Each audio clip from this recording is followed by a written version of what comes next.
আজিকর কাণ্ডে পুলিশের উপর অসন্তোষ প্রকাশ করেছিল কলকাতা হাইকোর্ট, আর তারপরই এই মামলার তদন্তভার সিবিআই এর হাতে তুলে দেওয়া হয়।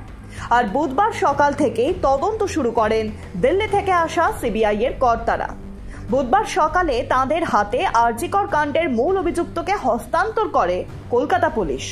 তুলে দেয় তদন্ত সংক্রান্ত সমস্ত নথিপত্র এবং সাক্ষীদের বয়ানও। এরপরেই অভিযুক্তকে সঙ্গে নিয়ে মেডিকেল টেস্টের জন্য এসএসকেএম হাসপাতালে চলে যায় সিবিআই এর একটি দল। সেখানে অভিযুক্তর শারীরিক পরীক্ষার পর তাকে নিয়ে যাওয়া হয় সিজিও কমপ্লেক্সে।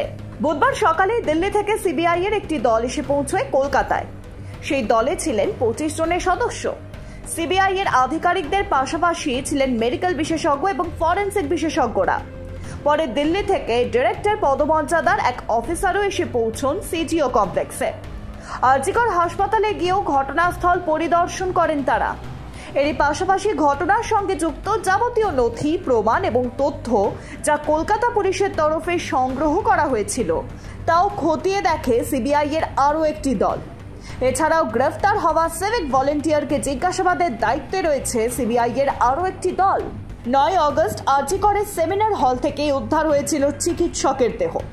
আজিকর মেডিকেল কলেজের জরুরি বিভাগের বিল্ডিংয়ে 4 তলার সেমিনার রুমে চিকিৎসককে খুন এবং ধর্ষণ করা হয়। হাসপাতাল সূত্রে খবর, ওই সেমিনার রুমের উল্টো দিকেই বিশ্রাম কক্ষ তৈরির কাজ শুরু হয়েছে। সেমিনার হলে ঠিক উল্টো দিকের ঘরের দেওয়াল ভাঙা হয়েছে। বিশ্রামের ঘর তৈরির কাজ শুরু হয়েছে। আজিকর মেডিকেলের চিকিৎসকদের আশঙ্কা তথ্য প্রমাণ লোপাট হতে পারে এর জেরে। একই অভিযোগ তুলে এদিন আজিকর চত্বরে বিক্ষোভ দেখায় এসএফআই এবং ডিওয়াইএফআই। কিন্তু সিবিআই এর তদন্ত শুরু করার আগেই কেন সেমিনার হলের উল্টো দিকের ঘর ভেঙে কাজ শুরু হলো? দোষীদের লুকোতেই কি তড়িঘড়ি কাজ শুরু করা হলো? তা নিয়ে যেবার প্রশ্ন উঠতে শুরু করেছে। এদিকে এই ঘটনায় আক্রমণের সুর আরও চড়িয়েছেন বিরোধী দলনেতা শুভেন্দু অধিকারী।